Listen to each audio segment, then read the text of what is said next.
I worked the closing shift at a 24-hour coffee shop just off the interstate in western Pennsylvania. If you've ever been to one of those places, you know the type: fluorescent lights, sticky floors no matter how often you mop, and a constant low hum from refrigerators that never shut off. During the day, it was busy with truckers, commuters, and college kids. After midnight, though, it became something else entirely. Quiet, hollow, like the building itself was holding its breath. I'd been working there for almost a year when this happened, long enough to know the regulars and long enough to know when something fell off. That night started normal. My coworker left at 11 p.m., and from midnight to 5 a.m., I was alone. Corporate policy said one person was enough overnight. I hated that rule, but I needed the job. By 12:30, the rush died completely. The parking lot outside was empty except for my car and a semi-parked way out by the tree line engine off. I remember noticing it because drivers usually parked closer to the entrance. I shrugged it off and went back to wiping down the espresso machine. That was when I heard someone clear their throat behind me. I nearly dropped the rag. The bell on the door hadn't rung. I turned around expecting to see someone standing at the counter, but the shop was empty. Every booth, every table, empty. The front door was still locked, just like it should have been after midnight. I stood there for a full minute listening. The refrigerators hummed. The lights buzzed softly. Nothing else. I told myself it was stress, maybe my own breathing echoing weirdly. I unlocked the door and flipped the sign to open, even though we technically never closed. Something about having it locked made me more uneasy. The next hour passed without incident. I made a pot of fresh coffee, scrolled on my phone between cleaning tasks, and tried not to think about that sound. Around 1:45 a.m., the bell finally rang. A man walked in. He was tall, painfully thin, wearing a dark coat that looked too heavy for the season. His hair was wet, plastered to his forehead, even though it hadn't rained in hours. He didn't look at me right away. He just stood inside the doorway, dripping onto the floor, staring at the menu like he'd never seen words before. "Hey," I said, forcing a friendly tone. "What can I get for you?" He didn't respond. After a few seconds, he shuffled forward and stopped directly in front of the register. That's when he looked at me. His eyes were wrong, not glowing or anything dramatic. Just flat, like he wasn't really focusing on my face. "Coffee," he said. His voice was hoarse, like he hadn't spoken in a long time. "Sure," I replied. "Any cream or black?" He interrupted. "I'll drink it here." I poured the coffee and slid it across the counter. Our mugs were thick ceramic, heavy in the hand. He wrapped both hands around it but didn't drink. He just sat at the counter, staring down into the cup. Minutes passed. I went back to cleaning, glancing over every so often. The coffee level never went down. Steam stopped rising. Eventually, I walked back over. "Everything okay?" I asked. He looked up slowly. "Do you ever lock the doors when you're alone?" The question sent a chill up my spine. Sometimes. Company policy says you shouldn't," he said. "Things wander in when the doors are locked." I laughed nervously. "Yeah, I'll keep that in mind." He smiled at that. It was small and tight and didn't reach his eyes. Then he stood up, left the mug untouched, and walked toward the bathroom. 10 minutes passed, then 20. I knocked on the bathroom door. "Sir?" No response. I unlocked it with the employee key and pushed it open. The bathroom was empty. No window. No second exit. The mug was still warm behind the counter. The doorbell hadn't rung. My stomach twisted into knots. I locked the bathroom and went back to the counter, heart pounding. That's when I noticed the security monitor. The camera behind the counter showed the shop from 3 angles. The footage was live. I rewound it, hands shaking. I watched myself pouring the coffee. Watched the man standing there. But when he walked toward the bathroom, the camera glitched. For 6 full seconds, his body blurred, not disappeared. Smeared, like someone dragged his shape sideways across the frame. Then the hallway camera showed nothing. No one entering. No one exiting. I shut the monitor off. At 3:12 a.m., the bell rang again. The same man walked in. Same coat. Same wet hair, same flat eyes. He stood in the doorway, staring at the menu. I didn't move. Didn't speak. My heart was beating so hard I could feel it in my throat. He looked at me and smiled. "Black coffee," he said. "I'll drink it here." I don't remember calling my manager. I don't remember grabbing my keys. I do remember running out the back door and not looking back. I sat in my car with the doors locked until sunrise. I quit the next day. 2 weeks later, I drove past that shop out of morbid curiosity. It was boarded up. A sign on the door said the location was permanently closed due to structural issues. But sometimes, late at night, when I pass that exit on the interstate, I swear I see the lights on inside and a tall man sitting alone at the counter, staring into a cup that never empties. I worked nights at an independent coffee shop in downtown Seattle, the kind of place that leaned hard into being cozy. Exposed brick walls, warm amber lighting, plants hanging from the ceiling, and soft jazz playing on an old speaker system. During the day, it was packed with remote workers and tourists. After closing time, it was just me, the espresso machines cooling down, and the city sounds bleeding in through the windows. Our shop officially closed at 10 p.m., but the owner paid me to stay until midnight to clean, prep pastries for the morning, and lock everything down. I liked the solitude at first. There was something calming about wiping counters in silence and hearing the city breathe outside. That feeling didn't last. The first thing that unsettled me was the back room. It wasn't anything obvious. The storage room was small, barely big enough for shelves of coffee beans, syrups, and paper cups. But every time I stepped inside, I felt pressure in my chest, like I'd walked into a space that didn't want me there. The air felt thicker, warmer. I started holding my breath without realizing it. One night, around 11:15, I was restocking cups when I heard the front door handle jiggle. That shouldn't have been possible. I'd already locked it and pulled the metal security grate halfway down. I froze, listening.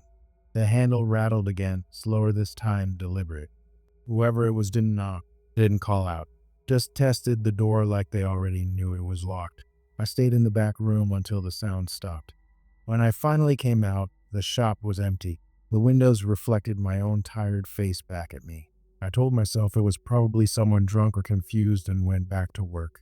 After that, the noises started happening every night. Chairs scraping softly against the floor when I knew I'd stacked them. Footsteps upstairs, except there was no upstairs, just a flat roof. Once, while I was counting the register, I heard the espresso grinder kick on for half a second, then stop. I unplugged it after that. The worst part was the reflection. Behind the counter was a large mirror meant to make the space feel bigger. Late at night, I avoided looking into it.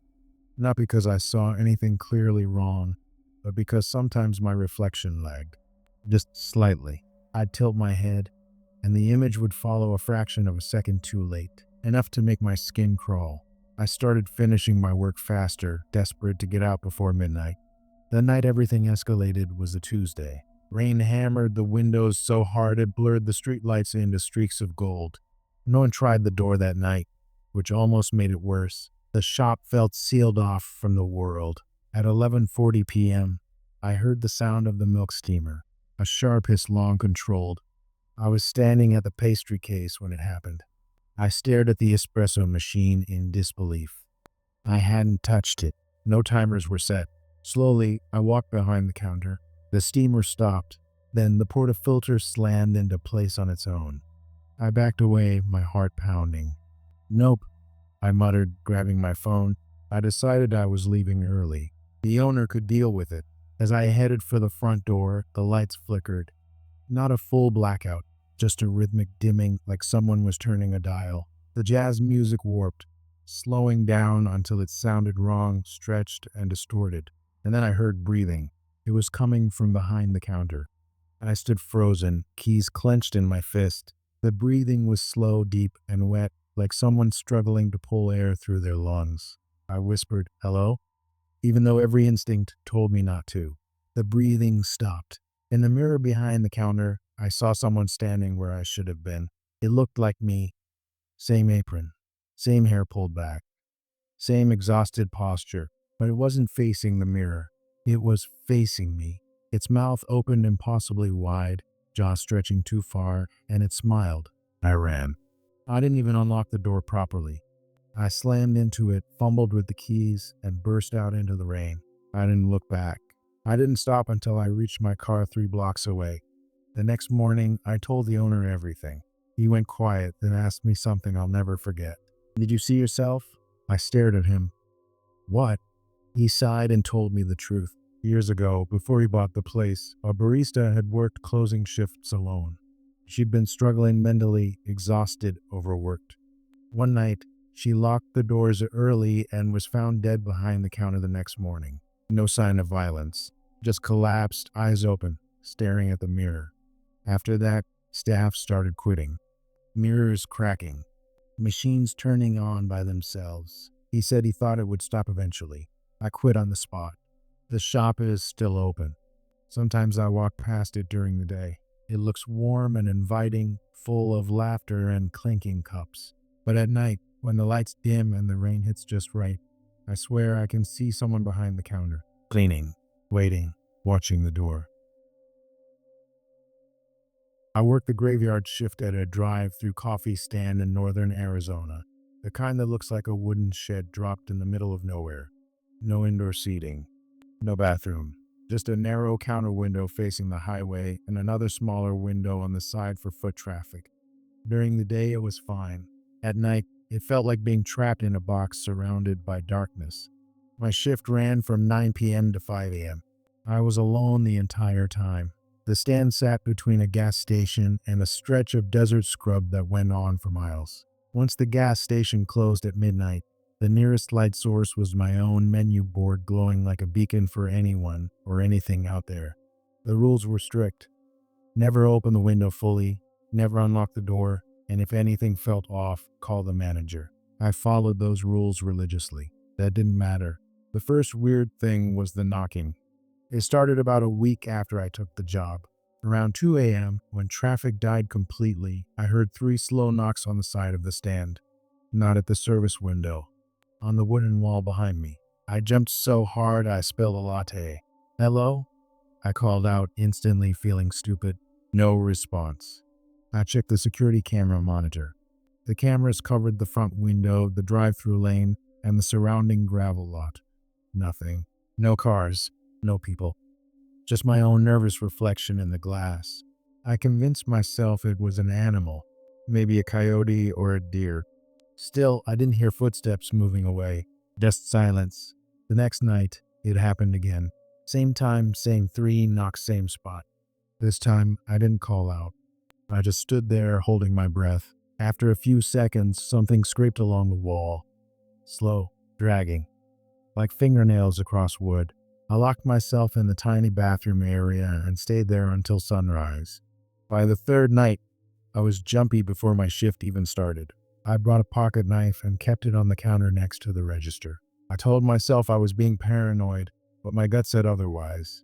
At 1:47 a.m., a car pulled into the drive-thru. I felt relief wash over me. A real customer. Headlights. Engine noise normal. I slid open the window a few inches. "Hi, welcome in." The car rolled forward too far, stopping past the speaker box. I couldn't see the driver clearly, just a silhouette. "Hey," I said louder. "I can take your order back here." The driver didn't respond. The engine idled. The headlights stayed on. After a moment, the car slowly reversed, perfectly lining up with the window. I wish it hadn't. The driver's side window was already down. There was a man sitting inside, staring straight ahead. He looked old, his skin sagged unnaturally, like it didn't quite fit his face. His eyes were open but unfocused, glassy, reflecting the menu board's light. "Sir," I said, "what can I get for you?" His head turned toward me in a jerky, mechanical way. "I can't go inside," he said. His voice was dry and papery, like leaves rubbing together. "That's okay," I replied. "We're drive-through only anyway." He shook his head slowly. "I mean, I can't go inside anywhere. Not anymore." My stomach dropped. "What would you like to order?" He leaned closer to the window. The smell hit me immediately, stale earth and something sweetly rotten, like old flowers left in the sun. "I used to come here," he said, "when there was someone else working nights." I froze. "I'm the only one," he smiled. "Too wide." "Not before." I closed the window. I didn't care how rude it was. I locked it and backed away. Through the glass, I watched him sit there, unmoving. He didn't knock, didn't shout, just stared at the stand.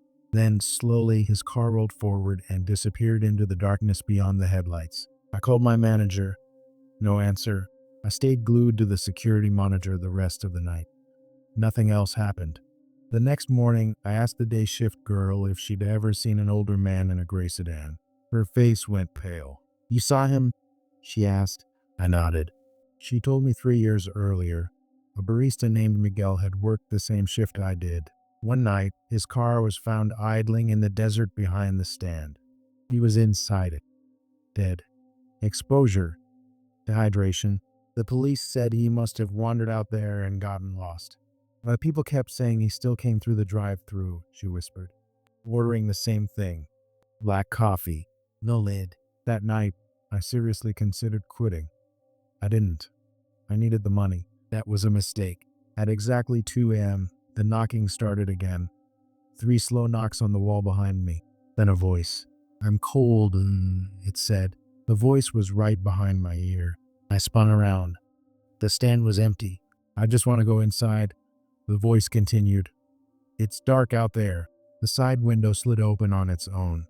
I screamed and bolted for the door, unlocking it for the first time mid-shift. As I ran across the gravel lot, I heard the knocking turn into pounding.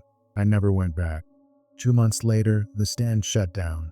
The owner claimed vandalism, but locals say if you drive that stretch of highway late enough, you'll see the menu board light up, and a car waiting patiently in the dark, headlights on, window down, waiting for someone to open up. I worked overnight at a coffee shop tucked beneath an old brick hotel in Boston, the kind of place tourists loved during the day and no one wanted to be near after midnight. The building dated back to the early 1900s, and while the hotel upstairs had been renovated, the cafe below still carried the weight of age, uneven floors, low ceilings, pipes that groaned like they were alive. My shift started at 8 p.m. and ended at 4 a.m., long after the last guest stumbled back to their room. After 11, the front doors were locked. Anyone who came in had to be a hotel guest, buzzed through by the front desk. Most nights, that meant no one. I didn't mind being alone. I'd worked night shifts before. Silence was familiar. This silence, though, felt different. It wasn't empty. It was expectant. The first thing you noticed at night was the smell. Coffee grounds, old wood, and something metallic, like pennies. No matter how much I cleaned, that smell never went away. I joked with coworkers that the building was bleeding history.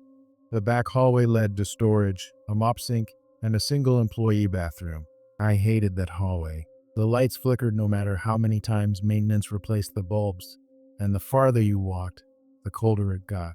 I started doing all my back-of-house work early just to avoid going down there late. One night, around 1 a.m., the espresso machine shut off mid-cleaning cycle. I stared at it, annoyed more than scared at first. Those machines were finicky, and restarting them took time. I reached for the power switch and froze. Someone was breathing behind me. Slow, deep, close enough that I could feel warmth on the back of my neck. I turned around fast, heart racing, already apologizing to whoever I thought I'd startled. No one was there. The cafe was empty. Chairs stacked. Lights dimmed. Front doors locked. I stood there for a long time listening. Eventually, I laughed it off and blamed the pipes. Old buildings made noise. That's what I told myself. After that, the breathing happened more often. Always when I was alone. Always when my back was turned. The moment I faced it, it stopped. I stopped wearing earbuds. I needed to hear everything. Then the footsteps started. They came from above me, from the hotel floor directly overhead. Heavy footsteps, pacing back and forth. That wasn't unusual on its own. Guests walked around at all hours. But these steps followed a pattern. 3 slow steps pause. 3 more. Always directly above the cafe counter. Always between 2 and 3 a.m. One night, curiosity got the better of me. I called the front desk and asked if there was a guest staying in the room above the cafe. There was a long pause. "That room's been empty for months," the clerk said. "Why?" I didn't answer. I hung up and stood behind the counter, staring at the ceiling. The footsteps continued. The worst night came during a snowstorm. The streets outside were buried, traffic non-existent. The hotel was nearly empty. By midnight, the building felt sealed off from the rest of the city. I was restocking pastries when I heard the bathroom door in the back hallway creak open. I hadn't used it. No one else was there. I slowly walked toward the hallway, my footsteps sounding too loud in the quiet. The light inside the bathroom was on. I hadn't turned it on. "Hello?" I called. No answer. I stood at the threshold, staring into the small bathroom. The mirror above the sink was fogged, like someone had just taken a hot shower. Water dripped steadily from the faucet into the sink basin. Then the mirror cleared, and I saw someone standing behind me, not a reflection, a person. I spun around. Nothing. My heart pounded so hard I felt dizzy. I turned back to the mirror. The reflection was still there. A man stood inches behind where I should have been. He wore an old-fashioned hotel uniform, bellhop maybe. His face was pale, eyes sunken, mouth stretched into a grin that looked painful to hold. He raised a finger to his lips. I stumbled backward, crashing into the hallway wall. When I looked again, the mirror was normal. The bathroom was empty. The light flicked off by itself. I didn't sleep after that shift. I called out sick the next night, then the next. Eventually, I told my manager everything. To my surprise, she didn't laugh. She took me into her office and pulled out an old newspaper clipping. It was yellowed and brittle. Decades ago, a hotel employee had been killed in the basement beneath the cafe. A night worker, alone, trapped during a winter storm when the power went out. They found him days later. He used to hide in the bathrooms to scare guests, she said quietly. People used to hear him walking above the cafe late at night. I quit that week. The cafe is still open. Tourists still line up during the day, sipping lattes beneath exposed brick and warm lighting. But hotel staff know better than to go down there alone at night. Because sometimes when the snow falls just right, the bathroom mirror fogs on its own, and someone is still waiting behind you. I worked closing shifts at a suburban coffee shop in southern Ohio, the kind wedged between a closed-down video rental store and a discount mattress outlet. It was part of a small regional chain, not a big corporate place, and it had a weird layout because the building used to be something else before it became a cafe. Long and narrow, with a low ceiling and a back door that led to a poorly lit service alley. My shift ended at 1 a.m., and by then, the shopping plaza around us was completely dead. I'd been there about 6 months when I started noticing something was wrong with the closing routine. Every night, after I locked the front doors and turned the sign to closed, I'd do the same walkthrough. Bathrooms, back room, seating area, then the register. But no matter how carefully I checked, something always felt unfinished, like I'd missed a step without knowing which one. I'd get this crawling sensation between my shoulder blades, the unmistakable feeling of being watched. At first, I blamed anxiety. I was alone, exhausted, and the building made noises constantly. Pipes knocked, vents sighed, and the ice machine dumped ice like a sudden crash in the silence. Normal stuff. Then the chairs started moving. I was mopping one night around 12:30 a.m., headphones in, but no music playing, just wearing them out of habit. I clearly heard the scrape of metal on tile behind me. I turned around and saw one of the chairs pulled out from a table by a good foot. I stared at it, confused. I knew I'd stacked every chair already. I remembered doing it. I pushed the chair back and finished mopping, telling myself maybe I'd missed one. 5 minutes later, another scrape echoed from the opposite side of the cafe. This time, 2 chairs had been pulled out, facing each other like someone had been sitting there. I didn't stack chairs after that. I just left them where they were. The next escalation came with the order screen. Our point of sale system stayed on after closing so we could count the drawer. One night, while I was in the back room grabbing cleaning supplies, I heard the familiar ding of a new order being placed. That sound was unmistakable. I rushed back to the counter, heart pounding. The screen displayed a single item. Medium coffee. Black. No modifiers, no name, no payment method. I checked the front door. Locked. Windows dark. Parking lot empty. I canceled the order with shaking hands. It happened again the next night. Same time. Same order. On the third night, I didn't cancel it. I don't know why. Something in me felt like I wasn't supposed to. I made the coffee, poured it into a paper cup, and set it on the counter beneath the pickup sign. The smell of fresh coffee filled the shop, rich and warm. Nothing happened for a long time.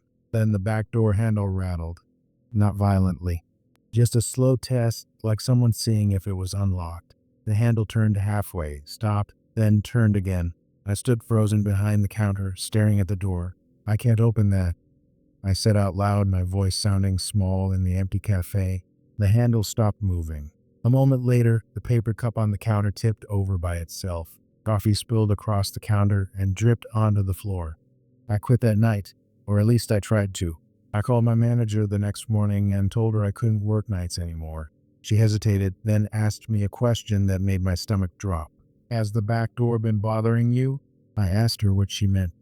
She told me the truth. Years ago, before the cafe existed, the building had been a late-night diner. One winter, a cook finished his shift after midnight and stepped out the back door to smoke. The door slammed shut behind him. It locked automatically. No one else was inside. He froze to death in the alley before morning. After that, the diner shut down. New businesses moved in. Same building. Same back door. "He always orders black coffee," she said quietly. "And he never comes in." I didn't argue. I didn't ask questions. I just told her I was done. My last shift was a morning one. Broad daylight. The cafe felt harmless, full of chatter and sunlight. As I wiped down the counter one last time, I noticed something etched faintly into the metal near the pickup area. I'd never seen it before. A name. I didn't recognize it, but when I asked my manager later, she went pale. That was the cook's name. Sometimes when I drive past that plaza late at night, I see the lights on in the cafe long after closing, and I wonder if someone finally opened the back door, or if he's still waiting for his coffee. I worked nights at a college town coffee shop in Northern California, a place that stayed open until 2 a.m. because students never slept and caffeine was practically a currency. During the day, it was loud and chaotic. At night, after the last students staggered out, the building felt hollow, like all the noise had soaked into the walls and left something behind. I was the closer of 5 nights a week. After 1 a.m., it was just me. The owner trusted me, and I liked the quiet, at least at first. The shop sat on the corner of a small downtown block, with floor-to-ceiling windows on 2 sides. Once the streets emptied, those windows turned into mirrors. I hated seeing my reflection everywhere I looked. There was one booth in the back corner that no one liked. It was slightly darker than the rest of the shop, no matter how many bulbs we replaced. During busy hours, customers avoided it. At night, I pretended it didn't exist. The first strange thing happened during finals week. I was wiping tables when I heard someone cough behind me. Not a polite cough. A wet, chest-deep sound that made my skin crawl. I turned around, already apologizing, but the shop was empty. The front door was locked. The booth in the back corner was unoccupied. I checked the bathroom. Empty. That cough happened every night after that. Always around 1:30 a.m. Always from the same direction. I stopped cleaning that booth altogether. One night, I made the mistake of sitting there. I was exhausted, my feet aching, and figured I'd take a short break before finishing closing tasks. The booth felt colder than the rest of the cafe. The vinyl seat stuck to my skin. I pulled out my phone and scrolled, trying to ignore the feeling that I was intruding. Then I smelled cigarette smoke. Our shop was strictly no smoking. Always had been. The smell was thick, stale, and unmistakable, like someone had just put out a cigarette inches from my face. "I don't allow smoking in here," I said automatically. A voice answered me. "I know." It came from across the table. I shot to my feet so fast the table rattled. The booth was empty. The smell lingered heavy and sour. I backed away, heart pounding, and didn't stop until I was behind the counter. The next night, I asked a coworker about the booth. She hesitated, then told me a story she'd heard during training but thought was just a rumor. Years ago, a regular student used to sit there every night, chain smoking outside between cups of coffee. One night, he collapsed in the booth. Heart attack. Dead before the ambulance arrived. They say he never finished his last cup, she added. That should have been enough for me to quit. I didn't. Again, I needed the money. The night it all came to a head. The power flickered just after closing. Not out, just dimmed enough to make the shop feel wrong. The windows reflected darkness instead of my face. The air felt thick, hard to breathe. I heard the cough, louder than ever. I forced myself to look at the booth. Someone was sitting there. A man in a hoodie, hunched forward, elbows on the table. His skin was gray, stretched tight over sharp cheekbones. A half-empty coffee cup sat in front of him, steam curling upward. "I didn't order that," I whispered. He looked up at me slowly. His eyes were bloodshot, rimmed red, unfocused. "I've been waiting," he said. His voice rattled like it hurt to speak. "They always leave before I'm done." I couldn't move, couldn't scream. He coughed again, and dark liquid spilled from his mouth into the cup. "I think I'm dying," he said calmly. The lights flickered harder this time. When they stabilized, the booth was empty.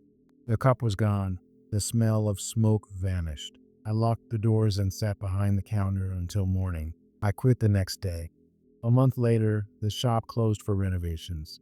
When it reopened, the booths were gone, replaced with high-top tables. The corner was brighter, but students still avoid that spot. And sometimes, late at night, passers-by say they see someone sitting alone by the window, waiting, coughing, holding a cup he never gets to finish. I worked the overnight shift at a small Cuban coffee shop in southern Florida, tucked into a quiet strip mall a few miles from the beach. It wasn't a trendy place, no neon signs, no indie playlists, just strong espresso, pastelitos in a glass case, and a handful of regulars who came in after midnight because nowhere else nearby stayed open that late. My shift ran from 10 p.m. to 6 a.m., and after 1 a.m., I was completely alone. The shop had a strange layout. The counter sat in the center, with the espresso machine facing the front windows. Behind it was a narrow prep area and a back room where we stored supplies. The back room had no windows, just a single flickering bulb and a door that never quite closed all the way. No matter how hard you pulled it, it always stayed cracked open an inch. I hated that door. From the very first week, I felt like something in the back room was aware of me, not watching, waiting. I'd catch myself glancing over my shoulder while pulling shots, half expecting to see someone standing in that dark gap. I never did, but the feeling never went away. The regulars warned me in their own way. One older man who came in every night around midnight would always look toward the back room before sitting down. One night, I asked him why. "That room remembers things," he said casually, like he was talking about the weather. I laughed it off.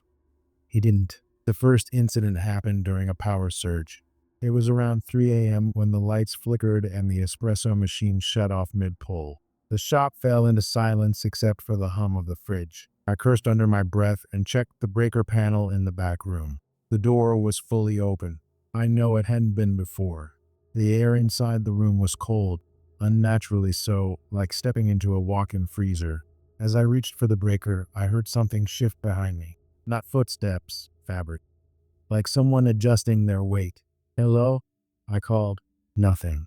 When the lights came back on, the door slammed shut on its own. After that, things escalated quickly. Cups went missing and reappeared stacked neatly on the counter. The radio would switch from music to static for a few seconds, then back again. Once I found a fingerprint in coffee grounds on the prep table, long, thin, and too large to be mine. But the worst part was the whispering. It started as murmurs I couldn't quite make out, coming from the back room while I worked. I told myself it was the building settling or the air vents. Then one night, the whispers formed words. "Say." It was soft, almost gentle. I dropped the milk pitcher and backed away, heart racing. "No," I said out loud, feeling ridiculous and terrified at the same time. The word came again, clearer. "Stay." I called my manager the next morning and told her something was wrong with the back room. She went quiet, then asked if I'd been hearing voices. That was enough to make my blood run cold. She told me the shop used to be a community meeting space decades ago. Late one night, a man who worked there had been attacked during a robbery. He crawled into the back room, bleeding badly, and died alone before anyone found him. "He didn't want to leave," she said. "People say he still doesn't." I should have quit then. I didn't. The final night came during a tropical storm. Rain lashed the windows, and the parking lot was empty. No regulars, no cars, just me and the storm. At 4:11 a.m., the back room door creaked open. I watched it slowly swing wider, revealing nothing but darkness. "I'm closing soon," I said, my voice shaking. "You need to go." The lights dimmed. Footsteps crossed the tile behind me, slow, dragging. I felt a presence at my back, heavy and cold. My breath fogged in front of me. "Don't lock me in," a voice whispered right next to my ear. I spun around. The back room was empty, but the smell hit me hard, iron and burnt coffee. On the floor, dark stains seeped out from beneath the door, pulling toward my feet. I ran. I left everything behind: apron, keys, phone. I didn't stop until I reached my car, shaking so badly I could barely start it. The shop closed for renovations a month later. It never reopened. The strip mall still stands, but that unit stays empty. No business lasts more than a few weeks there. People say the lights turn on at night during storms, and sometimes someone inside begs not to be locked in again. I worked the overnight bake and close shift at a coffee shop inside an old train station in upstate New York. The station was still active during the day, but after midnight, only a few freight trains passed through. Our cafe sat off the main hall beneath a vaulted ceiling that swallowed sound. During business hours, it felt charming and historic. After closing, it felt abandoned in a way that pressed on your ears. My shift started at 9 p.m. and ended at 5 a.m. I was responsible for baking pastries for the morning rush, cleaning the shop, and locking up before the first commuter trains arrived. After 1 a.m., the station was officially closed to the public. That meant I was alone in a massive building with dozens of dark corridors and echoing platforms. The station had its own nighttime rules. Don't wander. Don't sit on the benches. Don't respond if you hear someone call your name. I thought those rules were jokes meant to scare new hires. I stopped laughing after my third week. The first thing I noticed was the clock. Mounted high above the cafe entrance was an old analog station clock. It worked perfectly during the day. At night, it stopped. Every single time, without fail, it froze at 2:17 a.m. I mentioned it to my supervisor. She said maintenance had checked it repeatedly and couldn't find anything wrong. "Just don't look at it," she said. "That should have been a warning." One night, while Doe was proofing in the back, I heard footsteps crossing the main hall. Slow, measured steps. Not hurried, not lost. I peeked out from behind the counter and saw a man walking past the cafe entrance. He wore a long coat and carried a leather briefcase. He looked solid, normal, real. "Sir," I called out, relieved to see another human. "The station's closed." He didn't react. He didn't even turn his head. He just kept walking, footsteps echoing until they faded into the darkness. I checked the doors. Locked. All of them. That same man walked past the cafe every night after that. Always at 2:17 a.m. Always carrying the briefcase. Always staring straight ahead. Sometimes he was closer to the glass. Sometimes farther away. But he never stopped. I asked a security guard about it. His face tightened immediately. "You saw him too?" he asked. He told me decades ago, before the station downsized, a commuter died of a heart attack in the main hall while waiting for a delayed train. He collapsed near the cafe that existed before ours. People said he'd been pacing while waiting, briefcase in hand. "They say he never made his train," the guard said, "so he keeps walking." After that, I tried to ignore him. I kept my head down, focused on baking, cleaning, anything but the glass. That worked until the night the train stopped. At 2:17 a.m., everything went silent. No hum of electricity. No distant engines. No wind through the station. Just silence so complete it felt padded. I looked up to spite myself. The clock was ticking. For the first time since I'd worked there, the second hand moved. The man stopped walking. He turned his head toward the cafe. I ducked behind the counter, heart racing. My phone buzzed in my pocket, then died. The lights dimmed, casting long shadows across the floor. Footsteps approached the cafe entrance. Slow, heavy, close. The glass fogged from the outside. "I'm late," a voice said, muffled but clear. I held my breath, tears stinging my eyes. I waited. The voice continued. "They said the coffee shop would be open." Something tapped on the glass. Once. Twice. 3 times. "I just need a cup," he said. Before the train, the clock above the entrance chimed softly. I didn't know what would happen if I answered. I didn't want to find out. I stayed hidden, shaking, until the lights flickered back to normal and sound rushed in all at once. When I looked up again, the hall was empty. The clock had stopped, frozen at 2:17. I quit that week. The cafe still operates. Morning commuters line up for coffee beneath the old ceiling, unaware. But employees refuse to work overnight shifts now. The station closes completely after midnight. Sometimes when freight trains pass through late at night, nearby residents say they see a man walking through the darkened hall, briefcase in hand, still waiting for a train that never comes, and still hoping the coffee shop will be open.